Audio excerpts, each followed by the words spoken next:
요즘 신기하게 네.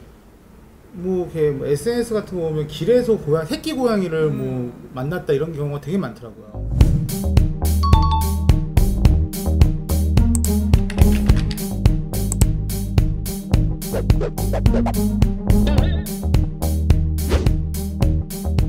그럼 엄마 버리는 거예요? 엄마가 버리는 게 아니고 엄마가 자기가 아이들을 지키던 장소가 위험에 노출됐거나 또는 다른 위험물이 감지가 됐을 때 아이들을 이동을 시켜요. 조금 더 안전한 장소로. 근데 이동하는 중에 한 마리, 두 마리 옮기거든요. 물어서 옮기다가 잃어버리는 경우도 있고 엄마도 가다가 보면 힘들 수도 있잖아요. 잠깐 쉬었는데 잠깐 쉬는 동안에 아기가 이렇게 움직이는 경우도 있고 또는 엄마도 이제 아기를 지키다 보면 밥도 먹어야 되고 물도 먹어야 되고 쉬어도 해야 되고 그런데 그 사이에 밥을 먹으러 나간 사이에 엄마가 없는 줄 알고 사람들이 유괴를 합니다. 사람이 엄마가 없는 줄 알고. 그래서 저희가 이제 보통 부탁을 드려요. 아기가 엄마가 없는 경우는 좀 지켜봐 주세요. 조금만 기다려 주세요. 엄마가 돌아올 수도 있습니다 라고 하는데 그게 어느 정도예요? 그게 보통 어떤 사람들은 뭐 2, 3일이라고 하는 경우도 있고 네. 또는 뭐 엄마가 가다가 장애물을 만날 수도 있고 오다가 또 다른 불상사를 겪을 수도 있고 이런 많은 것들을 저희가 생각을 해서 엄마가 없는 아기들은 조금 더 지켜봐 주세요. 겨울에는 좀 따뜻하게 보온을 해주시면서 좀 지켜주고 여름에는 아이들이 지치지 않게끔 물이나 이렇게 음식물을 공급하면서 조금 아기들을 지켜주시면 엄마가 거의 아이들을 찾아옵니다.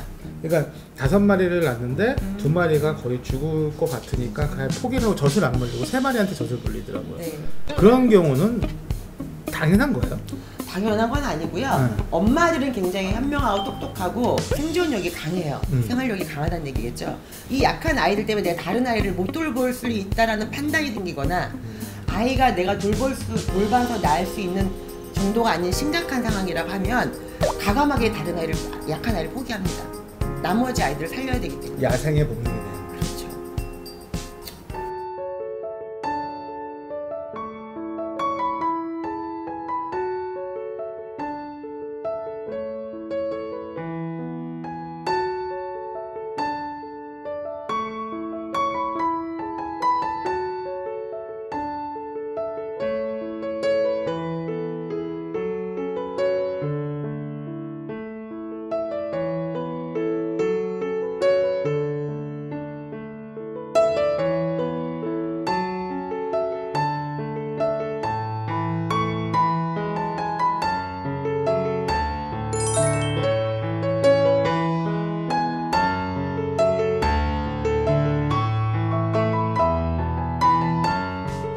저 같은 경우는 이거 저의 예예요. 저는 길 아이들을 웬만하면 양육을 안 해요.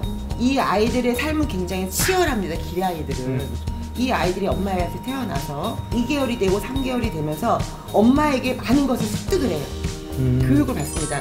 엄마가 이거는 조심해야 되는 거야. 이런 건 무서운 거야. 이런 건 먹어도 돼. 뭐 여러 가지를 교육을 시켜요.